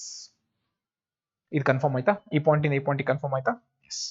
Then percentage value ಬೇಕು ಅಂದ್ರೆ percentage decreasing formula ಬೇಕು ಅಂದ್ರೆ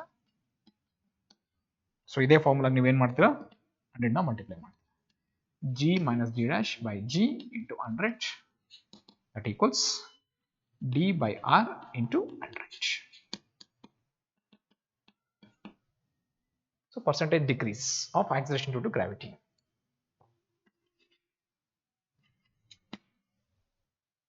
so ಈ ಎರಡು formulas ತುಂಬಾ important ಆಗುತ್ತೆ. So ಇಂದಿನ variation of height ಅಲ್ಲಿ ತಗೊಂಡಾಗ ಅಲ್ಲೂ ಕೂಡ ನೀವು ನೆನಪಿರ್ಬೇಕು acceleration due to gravity some height r/2 ಅಷ್ಟು ಹೈಟ್ ಹೋಯ್ತು ಅಂತಂದ್ರೆ acceleration due to gravity 0 ಆಗುತ್ತೆ. ಇಲ್ಲಿ when it comes to at the center of earth ನ ಸೆಂಟ್ರಿಗೆ ಬಂತು ಅಂದ್ರೆ then d is equals to ಏನಾಗುತ್ತೆ? Okay, the d value completely at the height ಗೆ r ಗೆ ಬಂದ್ಬಿಡುತ್ತೆ. ಅಂದ್ರೆ ಸೆಂಟರ್ ಆಫ್ ಅರ್ತ್ ಗೆ ಬರುತ್ತೆ ಅಂದ್ರೆ it becomes r. d is equals to r ಆಯ್ತು ಅಂದ್ರೆ r minus r 0. so 0 divided by anything is 0. obviously g dash is equals to ಏನಾಗುತ್ತೆ? 0. ಅದನ್ನ ನೀವು ಥರ್ಡ್ ಪಾಯಿಂಟ್ ಆಗಿ ತಗೊಳ್ಳಿ. Okay, g dash is equals to g into r minus d divided by r if d is equals to r. ಅಂದ್ರೆ if the object is at the center of earth ಅಥವಾ body is at center of earth ಗೆ ಬಂದ್ರು ಅಂತಂದ್ರೆ then d is equals to r ಆಯ್ತು. then formula ಏನಾಗುತ್ತಪ್ಪ? g dash is equals to 0. and acceleration due to gravity becomes 0. acceleration due to gravity 0 ಆಯ್ತು ಅಂದ್ರೆ weight also becomes 0 because you know that weight is equals to mg. so mg dash ಅಂತ ತಗೊಂಡ್ರಿ ಅಂದ್ರೆ g dash 0 ಆಯ್ತು ಅಂದ್ರೆ weight ಕೂಡ ಏನಾಗುತ್ತೆ? 0 ಅಂತ ಬರುತ್ತೆ. so question ಕೇಳಬಹುದು ನಿಮಗೆ, what is the weight of the object at the center of earth ಅಂತ ಕೇಳಿದ್ರೆ it becomes 0. what is the acceleration due to gravity at the center of earth ಅಂತ ಕೇಳಿದ್ರು ಕೂಡ 0. ಸೊ ಇಷ್ಟು ಇಂಪಾರ್ಟೆಂಟ್ ಪಾಯಿಂಟ್ಸ್ ನಿಮಗೆ variation of acceleration due to gravity with height and also with depth ಎರಡು ನೆನ್ಪಿಟ್ಕೋಬೇಕು. ಯಾವ್ಯಾವ formulas ಬಂತು ಅದನ್ನ ಪರ್ಫೆಕ್ಟ್ ಆಗಿ ಅಬ್ಸರ್ವ್ ಮಾಡಿ. ಓಕೆ, ಅಷ್ಟು ಫಾರ್ಮುಲಾಸ್ನು ಪ್ರಾಬ್ಲಮ್ ಸಾಲ್ವ್ ಮಾಡಬೇಕಾದ್ರೆ ಮತ್ತೆ ನಾನು ರಿವೈಸ್ ಮಾಡ್ಕೋತೀನಿ, ಯೂಸ್ ಮಾಡ್ಕೋತೀನಿ. ಸೊ ಅಲ್ಲಿ ನಿಮಗೆ ಪರ್ಫೆಕ್ಟ್ನೆಸ್ ಜಾಸ್ತಿ ಆಗ್ತಾ ಬರುತ್ತೆ. ಆಗ್ಬೋದಾ? Take down.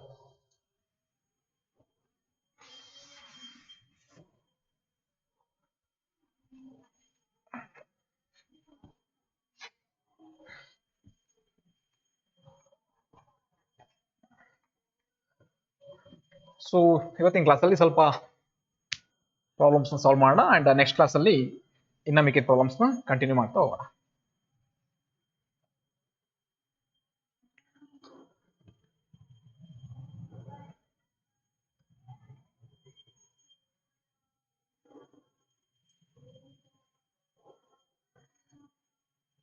ಸೊ ಪ್ರಾಬ್ಲಮ್ಸ್ನ ಸಾಲ್ವ್ ಮಾಡಬೇಕಾದ್ರೆ ಸೊ ಯಾವ್ಯಾವ ಕಾನ್ಸೆಪ್ಟ್ನ ನಾವು ಕಂಪ್ಲೀಟ್ ಮಾಡಿದ್ವಿ ಅಷ್ಟು ಕಾನ್ಸೆಪ್ಟ್ನ ನಾವು ಪ್ರಾಬ್ಲಮ್ ಅಲ್ಲಿ ಹೇಳ್ತೀವಿ. For example universal of gravitation ಇಂದ ಶುರು ಮಾಡಿದ್ರೆ ಅಲ್ಲಿಂದ ಪ್ರಾಬ್ಲಮ್ಸ್ನ ಶುರು ಮಾಡ್ತೀನಿ. ಫಸ್ಟ್ ಯೂನಿವರ್ಸಲ್ ಆಫ್ ಗ್ರಾವಿಟೇಷನ್ ಮೇಲೆ ಪ್ರಾಬ್ಲಮ್ಸ್ ಅಲ್ಲಿ ಫಾರ್ಮುಲಾ ಏನು ಯೂಸ್ ಮಾಡಿದ್ವಿ ಅದ್ರ ಮೇಲೆ. Next acceleration due to gravity, relation between acceleration due to gravity and gravitational constant. ಅದಾದ್ಮೇಲೆ ಡೆನ್ಸಿಟಿ, ಅದಾದ್ಮೇಲೆ ವೇರಿಯೇಷನ್ ಆಫ್ ಹೈಟ್ ಮತ್ತೆ ಡೆಪ್ತ್. ಇಷ್ಟು ಪ್ರಾಬ್ಲಮ್ಸ್ನ ಡಿಸ್ಕಸ್ ಮಾಡಿ. ಸೊ ಇವತ್ತು ಕೆಲವು ಪ್ರಾಬ್ಲಮ್ಸ್ನ ನಾನು ಡಿಸ್ಕಷನ್ ಮಾಡ್ತೀನಿ, ಒಂದು 2 to 3 ಪ್ರಾಬ್ಲಮ್ಸ್. ನೆಕ್ಸ್ಟ್ ಕ್ಲಾಸಲ್ಲಿ ಮತ್ತೆ ಪ್ರಾಬ್ಲಮ್ಸ್ನ ಕಂಟಿನ್ಯೂ ಮಾಡ್ತಾ ಬರ್ತೀನಿ. ಆಗ್ಬೋದಾ? Take down the first problem. Two heavy particles of masses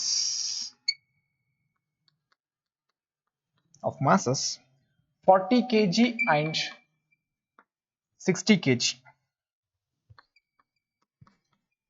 attracts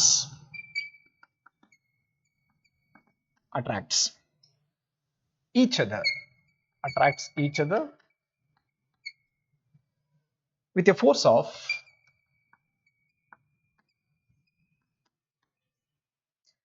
4 into 10 to the power of -5 Newton. Full stop. If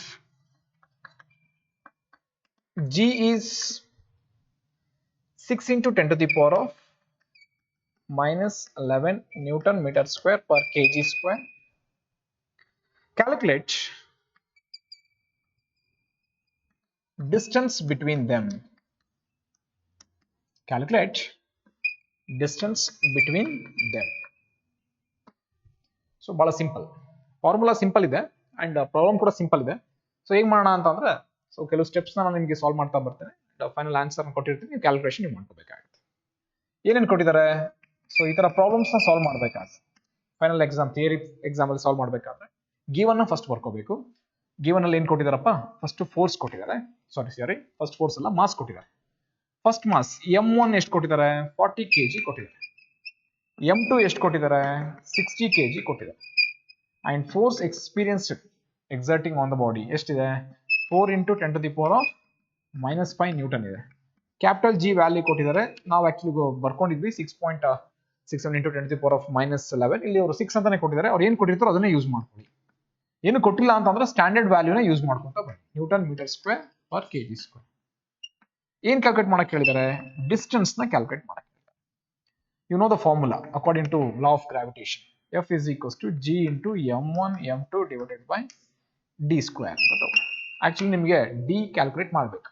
cross multiply ಮಾಡಿದ್ರೆ d square is equals to g m1 m2 divided by f. Square ಆ ಕಡೆ shift ಆಯ್ತು ಅಂದ್ರೆ d is equals to square root of g into m1 m2 divided by f. Substitute ಮಾಡಿ. So ಇಲ್ಲಿ formula ಬರೆದ್ರೆ 1 marks ಸಿಗುತ್ತೆ. Next substitution ಮಾಡಿದ್ರೆ 1 marks ಸಿಗುತ್ತೆ. So d is equals to root of g value 6 into 10 to the power of minus 11 into m value ಎಷ್ಟು kg ಕೊಟ್ಟಿದ್ದಾರೆ, 40 kg and m2 value 60 kg and divided by force value ಎಷ್ಟು ಕೊಟ್ಟಿದ್ದಾರಪ್ಪ, 4 into 10 to the power of minus 5. Then final answer ನೀವು calculate ಮಾಡಿದ್ರೆ it becomes 0.06 meter. ನೀವು ಇದನ್ನ calculate ಮಾಡ್ಕೊಳ್ಳಿ ಆಯ್ತಾ. 0.06 metre ಬರುತ್ತೆ. Simple calculation. Theory problem solve ಮಾಡಬೇಕಾದ್ರೆ ಕ್ಯಾಲ್ಕುಲೇಟರ್ ಯೂಸ್ ಮಾಡ್ಬೋದು, no issue.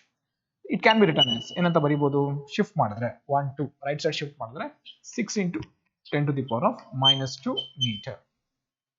6 into 10 to the power of minus 2 meter. 10 to the power of minus 2 ಅಂದ್ರೆ centi, then it is nothing but 6 centimetre. ಇಲ್ಲಿ metre ಇರುತ್ತೆ. ಸಮ್ಮೋರ್ ಅಕಸ್ಮಾತ್ centimetre ಕೇಳಿದ್ರೆ question ಕೇಳಿದ್ರೆ actually ಏನ್ ಬರೀಬೇಕು, SI ಯೂನಿಟ್ ಅಲ್ಲೇ ಬರೀಬೇಕು. ಅಕಸ್ಮಾತ್ ಕೇಳಿದ್ರೆ ನೀವೇನ್ ಮಾಡಿ, ಇಟ್ ಬಿಕಮ್ಸ್ 6 ಸೆಂಟಿಮೀಟರ್. ಕ್ಲಿಯರ್? ಇದು ಪ್ರಾಬ್ಲಮ್ ನ ಸಾಲ್ವ್ ಮಾಡುವಂತ ವೇ ಆಗ್ಬೋದಾ, ನೋಡ.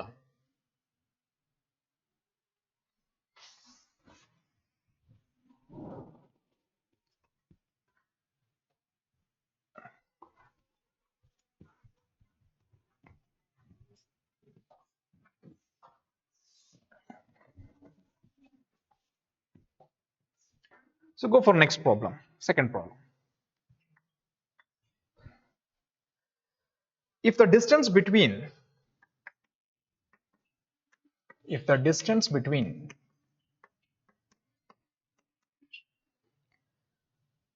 two spherical bodies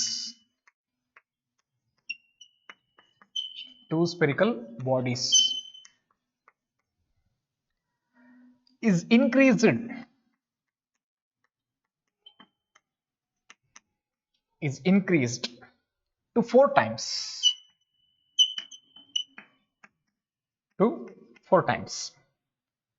then by how many times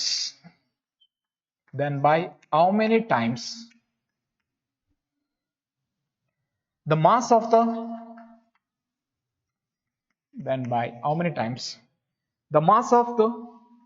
one of the bodies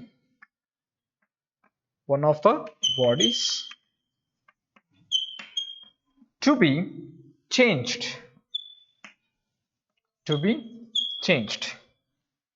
to maintain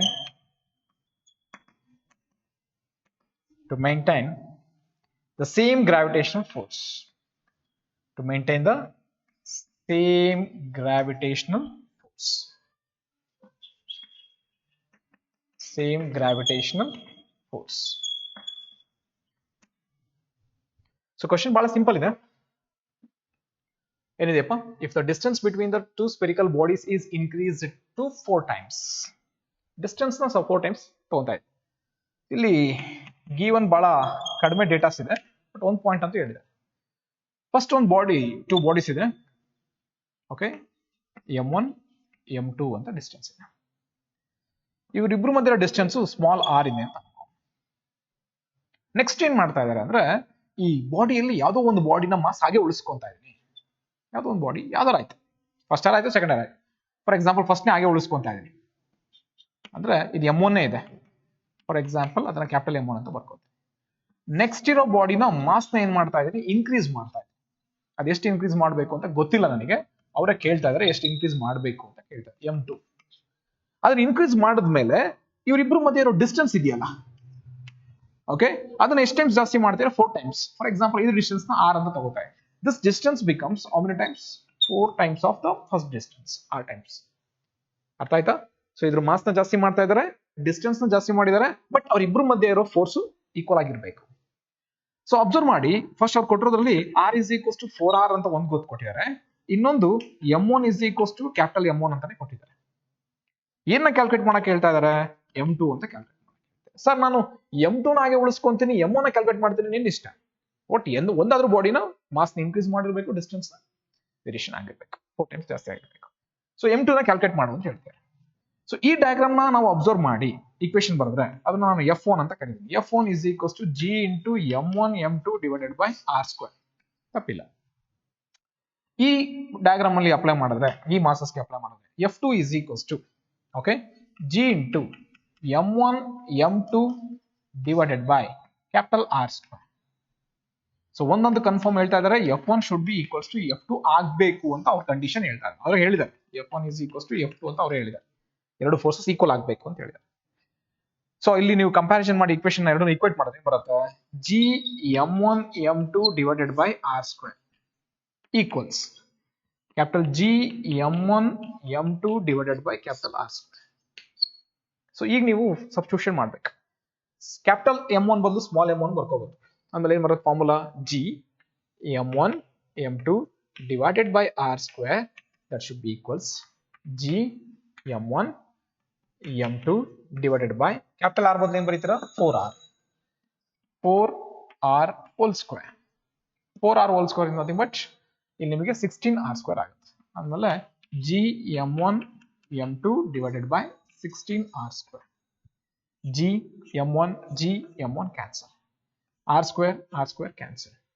ಏನು ಉಳ್ಕೊಂತು, m2 ಉಳ್ಕೊಂತು. m2 equals ಇಲ್ಲಿ ಏನು ಉಳ್ಕೊಂಡಿದೆ, m2 divided by 16. So capital M2 is equals to 16 times of 2.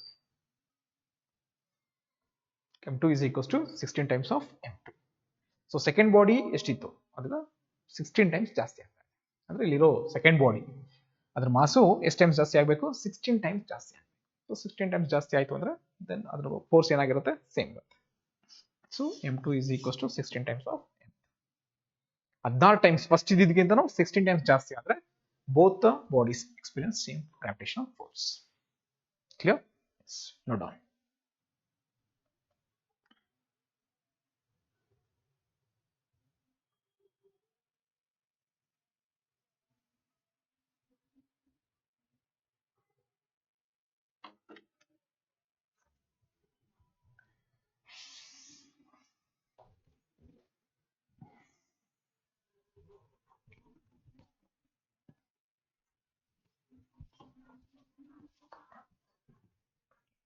So last one problem na solve ಮಾಡಿ class na end ಮಾಡೋಣ.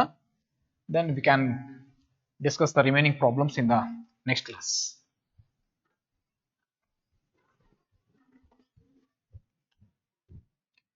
So note on the third problem.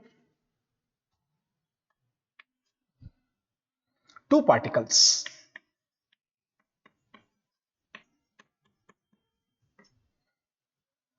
A and B having masses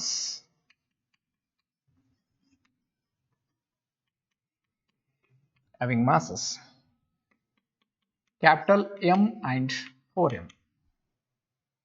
respectively.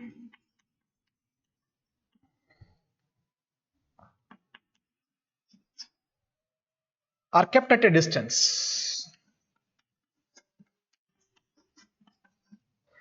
Are kept at a distance. 2.73 meter. 2.73 meter apart. Another small particle.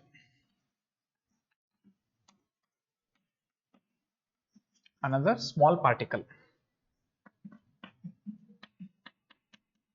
of mass is to small m.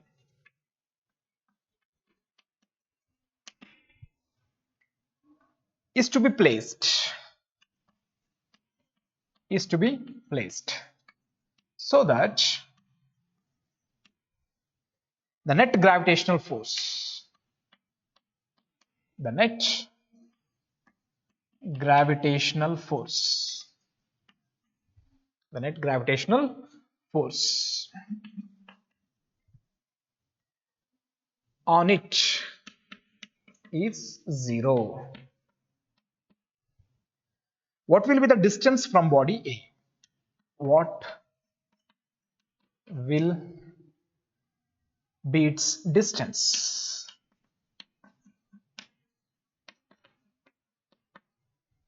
from body A? So question ಬಹಳ simple ಇದೆ, but ಅರ್ಥ ಮಾಡ್ಕೊಳ್ಳೋದ್ರ ಮೇಲೆ depend ಆಗುತ್ತೆ. ಏನ್ ಕೊಟ್ಟಿದ್ದಾರೆ ಅಂದ್ರೆ ಎರಡು bodies ನ ಕೊಟ್ಟಿದ್ದಾರೆ. ಎರಡು ಬಾಡೀಸ್ ಅಲ್ಲಿ ಒಂದು ಎ ಬಾಡಿ ಇನ್ನೊಂದು ಬಿ ಬಾಡಿ. ಓಕೆ, ಎ ಬಾಡಿನ ಮಾಸ್ ಇದೆಯಲ್ಲ, this is A body of mass m ಇದೆ. ಇನ್ನೊಂದು ಬಿ ಬಾಡಿ ಇದೆ, ಅದ್ರ ಮಾಸ್ ಎಷ್ಟಿದೆ? 4m ಇದೆ. So both are separated by some distance. ನನಗೆ ಗೊತ್ತಿಲ್ಲ, ನಾನು ಅದೇ ಮಾಡ್ತೀನಿ, ಅದನ್ನ ಸಪರೇಟ್ ಡಿಸ್ಟೆನ್ಸ್ ನನ್ನ ಕನ್ವೀನಿಯನ್ಸ್ಗೋಸ್ಕರ ಅದನ್ನ y ಅಂತ ಬರ್ಕೋತೀನಿ. ಅವರೊಂದು ಪಾಯಿಂಟ್ ಹೇಳ್ತಾ ಇದ್ದಾರೆ, this is position A, this is position B. A body B body, ಇದ್ರ ಮಾಸ್ m ಮತ್ತೆ 4m ಇದೆ. ಅವರಿಬ್ರು ಸಪರೇಟ್ ಮಾಡಿರೋ ಡಿಸ್ಟೆನ್ಸ್ ಇದೆಯಲ್ಲ, ಆ y ವ್ಯಾಲ್ಯೂನ ನಾನು 2.73 ಅವರೇ ಕೊಟ್ಬಿಟ್ಟಿದ್ದಾರೆ. So y value is 2.73 metre, no problem. Another small particle of mass m, small particle of mass is to be placed. ಎಲ್ಲೋ ಒಂದ್ ಕಡೆ ಪ್ಲೇಸ್ ಮಾಡ್ಬೇಕು ಅವರಿಬ್ರು ಮಧ್ಯ. So that the net gravitational force on it is 0. ಅಂದ್ರೆ total ಅವರಿಬ್ರು ಮಧ್ಯ act ಆಗೋ force ಏನಾಗಬೇಕು? 0 ಆಗಬೇಕು. ಟೋಟಲ್ ವ್ಯಾಲ್ಯೂ 0 ಆಗಬೇಕು. ಓಕೆ, ಟೋಟಲ್ ವ್ಯಾಲ್ಯೂ 0 ಆಗಬೇಕು ಅಂದ್ರೆ ಈಕ್ವಲ್ ಆಗಬೇಕು. ಈಕ್ವಲ್ ಆಯ್ತು ಅಂತಂದ್ರೆ ಅವರಿಬ್ರು ಮಧ್ಯ ನೆಟ್ ಫೋರ್ಸ್ ಏನಾಗುತ್ತೆ? 0 ಆಗುತ್ತೆ. So that the net gravitational force becomes 0. What will be its distance from body A? So ಅದಕ್ಕೆ ನಾನೇನ್ ಮಾಡ್ತೇನೆ, ಇಲ್ಲೊಂದು ಪಾಯಿಂಟ್ ಅಲ್ಲಿ ಯಾವುದೋ ಒಂದು ಪಾಯಿಂಟ್ ನ ಚೂಸ್ ಮಾಡ್ತಾ ಇದ್ದೀನಿ. ಈ ಪಾಯಿಂಟ್ ಅಲ್ಲಿ ಎಂ ನ ಪ್ಲೇಸ್ ಮಾಡಿ, body of mass m place ಮಾಡ್ತಾರೆ. ಪೊಸಿಷನ್ ಸಿ ಅಂತ ತಗೊಳ್ಳಿ. ಸೊ ಇಲ್ಲಿಂದ ಇಲ್ಲಿರೋ ಡಿಸ್ಟೆನ್ಸ್, ಎ ಇಂದ ಸಿ ಇರೋ ಡಿಸ್ಟೆನ್ಸ್ ಏನ್ ಮಾಡ್ಕೊತಾ ಇದೀನಿ? ಎಕ್ಸ್ ಅಂತ ತಗೊಳ್ಳಿ. ಅಂದ್ರೆ ಇಲ್ಲಿಂದ ಇರೋ ಡಿಸ್ಟೆನ್ಸ್ ಏನಾಗುತ್ತಪ್ಪ? ಬಿ ಇಂದ ಡಿಸ್ಟೆನ್ಸ್ ಏನಾಗುತ್ತೆ? y ಮೈನಸ್ ಎಕ್ಸ್ ಆಗುತ್ತೆ. y ಮೈನಸ್ ಎಕ್ಸ್ ಅಂದ್ರೆ ಇವರಿಬ್ರು ಎಕ್ಸರ್ಟ್ ಆಗ್ತಿರೋ ಫೋರ್ಸ್ ಇದೆಯಲ್ಲ, ಈ ಪಾಯಿಂಟ್ ಅಲ್ಲಿ ನೆಟ್ ಫೋರ್ಸ್ ಏನಾಗಬೇಕು? 0 ಆಗಬೇಕು. ದೆನ್ ಈ ಎರಡು ಬಾಡೀಸ್ಗೆ ಗ್ರಾವಿಟೇಷನ್ ಫೋರ್ಸ್ ಈಕ್ವೇಶನ್ ಅಪ್ಲೈ ಮಾಡಿ, ಈ ಎರಡು ಬಾಡೀಸ್ಗೆ ಗ್ರಾವಿಟೇಷನ್ ಫೋರ್ಸ್ ಈಕ್ವೇಶನ್ ಮಾಡಿ, ಎರಡನ್ನೂ ಈಕ್ವೇಟ್ ಮಾಡಿ. ಎರಡನ್ನೂ ಈಕ್ವೇಟ್ ಮಾಡಿದ್ರೆ then you will get the value of y value ಸಿಗುತ್ತೆ. ಬಟ್ ನಿನಗೆ ಬೇಕಾಗಿರೋದು y ವ್ಯಾಲ್ಯೂ ಆಲ್ರೆಡಿ ಕೊಟ್ಟಿದ್ದಾರೆ, ಸಾರಿ y ವ್ಯಾಲ್ಯೂ ಎಲ್ಲ ಸಿಗೋದು, y ವ್ಯಾಲ್ಯೂ ಆಲ್ರೆಡಿ ಕೊಟ್ಟಿದ್ದಾರೆ.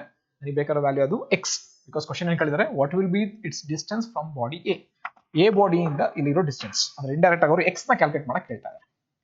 ಸೊ m1 m2 m3 ಅವೆಲ್ಲ ಚೇಂಜಸ್ ಆಗ್ತಾ ಬರುತ್ತೆ. ಓಕೆ, ಮಾಸ್ ಕಂಪ್ಯಾರಿಸನ್ ಮಾಡಬೇಕಾದ್ರೆ ಚೇಂಜಸ್ ಆಗುತ್ತೆ ಎರಡಕ್ಕೂ ಕಂಪ್ಯಾರಿಸನ್ ಮಾಡಬೇಕಾದ್ರೆ. ಬಟ್ ಕೊಟ್ಟಿರೋ ವ್ಯಾಲ್ಯೂ ಮಾತ್ರ ಯಾವುದು? y is equals to value ಕೊಟ್ಟಿದ್ದಾರೆ 2.73 ಮೀಟರ್. ಏನ್ನ ಫೈಂಡ್ ಔಟ್ ಮಾಡಬೇಕು? ಎಕ್ಸ್ ನ ಫೈಂಡ್ ಔಟ್ ಮಾಡಬೇಕು. ಸೊ ನಾನೀಗ ಫಸ್ಟ್ ಈ ಪೋರ್ಷನ್ಸ್ ನ ಚೂಸ್ ಮಾಡ್ತೀನಿ, ಈ ಪೋರ್ಷನ್ ನ ಚೂಸ್ ಮಾಡ್ತೀನಿ, ಈ ಪೋರ್ಷನ್ಸ್ಗೆ ಈಕ್ವೇಶನ್ ಬರ್ಕೋತೀನಿ. ಓಕೆ, ಸೊ ಇದನ್ನ F1 ಅಂತ ತಗೋತೀನಿ, ಫೋರ್ಸ್ F1. ಸೊ ನೆಕ್ಸ್ಟ್ ಈ ಪೋರ್ಷನ್ಸ್ ನ ಚೂಸ್ ಮಾಡಿದ್ರೆ ಇದನ್ನ ತಗೋತೀನಪ್ಪ F2. ನೋಡಿದ್ರೆ equation of F1, F1 is equals to G into M1 M2. M1 ಯಾವ್ದಾಗುತ್ತೆ? M, M2 small m divided by distance ಏನಾಗುತ್ತೆ x square. So equation number 1. ಇಲ್ಲಿ F2 ತಗೊಂಡ್ರೆ F2 equals G into okay ಇಲ್ಲಿ 4m ಇದೆ, M2 ಏನಾಗುತ್ತೆ small m divided by distance y minus X hole square. So the net force ಏನಂತ ಹೇಳಿದ್ದಾರೆ 0 ಅಂತ ಹೇಳಿದ್ದಾರೆ. ನೆಟ್ ಫೋರ್ಸ್ ಈಸ್ 0 ಅಂತ ಹೇಳಿದ್ದಾರೆ. 0 ಆಗಬೇಕು ಅಂದ್ರೆ F1 should be equals to F2. Then comparison, ಎರಡನ್ನೂ ಈಕ್ವೇಟ್ನ ಕಂಪೇರ್ ಮಾಡಿ. ಇದು ಈಕ್ವೇಶನ್ ನಂಬರ್ 2. ಎರಡನ್ನೂ ಈಕ್ವೇಟ್ ಮಾಡಿದ್ರೆ ಏನ್ ಬರುತ್ತೆ G M small m divided by X square equals G 4m small m divided by y minus x whole square. gm cancel, small m cancel. ಏನು ಉಳ್ಕೊಂಡಿದೆ 1 by x square equals 4 divided by y minus x whole square. ನನಗೆ ಬೇಕಾದದೇನು x ಬೇಕು, ಅದಕ್ಕೆ cross multiply ಮಾಡ್ಕೊತೀನಿ. x square is equals to y minus x square whole divided by 4 ಅಂತ ತಗೋ. x square ಅಲ್ಲಿ square root ಆ ಕಡೆ ಟ್ರಾನ್ಸ್ಫರ್ ಆದ್ರೆ ಏನಾಗುತ್ತೆ, that becomes x is equals to y minus x divided by 2. ಸರಿನಪ್ಪ? ಓಕೆ, ಬಟ್ ನನಗೆ ಇಲ್ಲಿ ಬೇಕಾಗಿರೋದೇನು y minus x by 2 ಕಡೆ ಕ್ರಾಸ್ ಮಲ್ಟಿಪ್ಲೈ ಮಾಡಿದ್ರೆ y minus x is equals to 2x. ಸರಿನಾ? ಸೊ ಮೈನಸ್ ಎಕ್ಸ್ ಆ ಕಡೆ ಹೋದ್ರೆ ಪ್ಲಸ್ ಎಕ್ಸ್ ಆಗುತ್ತೆ, ಸೊ 3x ಆಗುತ್ತೆ. Then y is equals to ಏನಾಗುತ್ತೆ 3x. So x is equals to ಏನಾಗುತ್ತೆ, ಇದನ್ನ ನೀವು ತಗೊಂಡ್ರೆ x is equals to y by 3 ಆಗುತ್ತೆ. So what is the value of y? Y is 2.73. 2.73 divided by 3. X is equals to. So 2.73 divided by 3 value divide ಮಾಡಿ 27.3 ಅಂದ್ರೆ so almost 0.9 ಹತ್ರ ಬರುತ್ತೆ. So answer is yes, 0.91 meter. So 0.91 meter is the final answer. ಅಂದಮೇಲೆ ಇಲ್ಲಿಂದ ಇರೋ distance ಎಷ್ಟಿದೆಯಪ್ಪ 0.91 metre ಅಲ್ಲಿ. So first ಬಾಡಿಯಿಂದ ಸ್ಮಾಲ್ ಎಮ್ ಅನ್ನ ಪ್ಲೇಸ್ ಮಾಡ್ತೀನಿ, 0.91 ಮೀಟರ್ ಪ್ಲೇಸ್ ಮಾಡಿದ್ರೆ ನೆಟ್ ಗ್ರಾವಿಟೇಷನ್ ಫೋರ್ಸ್ ಏನಾಗುತ್ತೆ ಬಿಕಮ್ಸ್ 0. ಪ್ರಾಬ್ಲಮ್ ಅರ್ಥ ಆಗಿದೆಯಾ? ನೋಟ್ ಡೌನ್ ಮಾಡ್ಕೊಳ್ಳಿ. ನೆಕ್ಸ್ಟ್ ಕ್ಲಾಸಲ್ಲಿ ರಿಮೈನಿಂಗ್ ಪ್ರಾಬ್ಲಮ್ಸ್ನ ಡಿಸ್ಕಸ್ ಮಾಡ್ತೀನಿ. ಆಗ್ಬೋದಾ? Thank you.